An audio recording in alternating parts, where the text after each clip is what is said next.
আজকে আমি যে গল্পটি তোমাদের শোনাবো, এই গল্পটি পাঠিয়েছে আমাদেরই একজন সাবস্ক্রাইবার বাংলাদেশ থেকে, রাজীব। তো রাজীব খুব খুশি ছিল, কারণ সে অনেকদিন পর গ্রামের বাড়ি ফিরবে বলে। রাজীবের জন্ম হয় একটি ছোট্ট গ্রামে।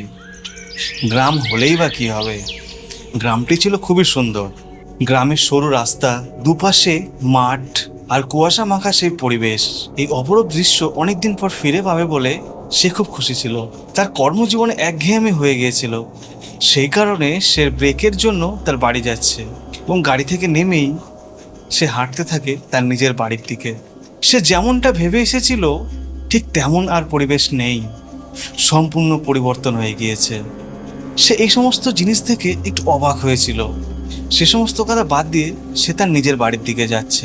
হাঁটতে হাঁটতে সে লক্ষ্য করলো কেউ যেন তার পিছু নিয়েছে, কিন্তু সে পিছন ফিরে কাউকে দেখতে পেল না। তেমন কিছু মনে না করে সে বাড়ি গেল। তাকে দেখে তার মা খুব খুশি, অনেকদিন পর ছেলে বাড়ি ফিরেছে।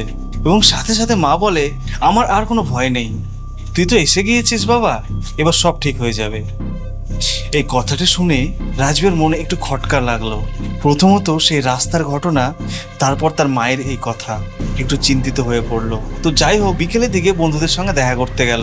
তাদের অনেক বন্ধু যারা বাইরে থাকে, এবং একজনের সঙ্গে দেখা হয়েছিল। তার সাথে কথা বলে বুঝতে পারলো যে গ্রামে কিছু একটা অঘটন ঘটেছে, যেই কারণে গ্রামবাসীরা প্রচণ্ড ভয় পেয়ে রয়েছে। রাত্রে খাওয়া দাওয়ার পর একটু ছাদে ঘোরাফেরা করে সে বিছানায় শুতে গেল। তার সামনে একটা জানালা ছিল, সে জানালার দিকে সে তাকাতেই সে অনুভব করলো যে কালো অন্ধকারে কিছু একটা ঘটছে। রাত্রিবেলায় হঠাৎ করে একটা শব্দ শুনতে পেল। শব্দটা অন্য কিছুর নয়, মনে হচ্ছে কোনো জিনিস পুড়ছে। সে তাড়াতাড়ি উঠে জানালার দিকে দেখতে গেল, কিন্তু কিছু দেখতে পেল না। সে আবার শুয়ে পড়ল এবং সকালবেলা আবার সে বন্ধুটির কাছে গেল এবং বন্ধুটির সঙ্গে এই ব্যাপারে আলোচনা করলো। বন্ধুটি জানালো যে তুই যখন বাইরে গিয়েছিলি তার কিছুদিন পর একটা বড় ঘটনা এই গ্রামে ঘটেছিল। কোনো এক জায়গা থেকে একটি পাগলি এসে এখানে থাকতো।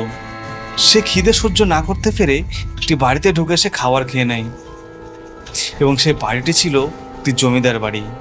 এই জিনিসটা দেখে জমিদার একেবারে সহ্য করতে পারেনি এবং তাকে জোর করে ধরে নিয়ে গিয়ে সে গাছে বেঁধেছিল এবং জ্যান্ত জ্বালিয়ে দেওয়া হয়েছিল। এরপর থেকেই নাকি শুরু হয় এই সমস্ত ভূতুরে ভয়ঙ্কর ঘটনা। অনেকে বলে যে তার আত্মা নাকি এখনো এই গাছের মধ্যে রয়েছে, কিন্তু কারো সাহস হয়নি এই আত্মাটিকে মুক্তি দেওয়ার জন্য। এইটা শোনার পর রাজীব বাড়ি ফিরল এবং তার মনে একটু প্রশ্ন জাগলো যে কি করলে সে আত্মাটি মুক্তি পাবে এবং গ্রামবাসী সুখে শান্তিতে আবার থাকতে পারবে।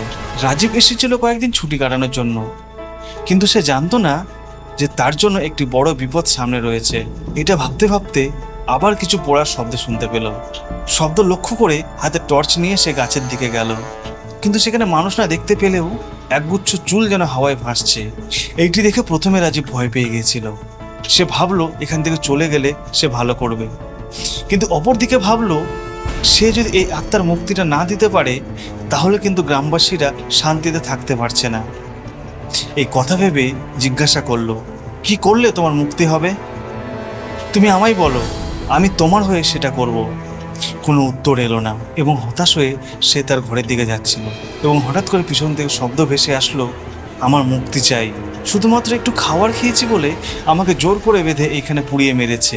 এই ঘটনাটি জমিদার বাড়ি করেছিল বলে সব কিছু চাপা পড়ে গিয়েছে। আমি চাই এর শাস্তি যেন সে পায়। পরদিন সকালবেলা রাজীব যায় পাশের থানাতে এবং সেখানে গিয়ে সে তো সম্পূর্ণভাবে অবাক হয়ে গিয়েছে।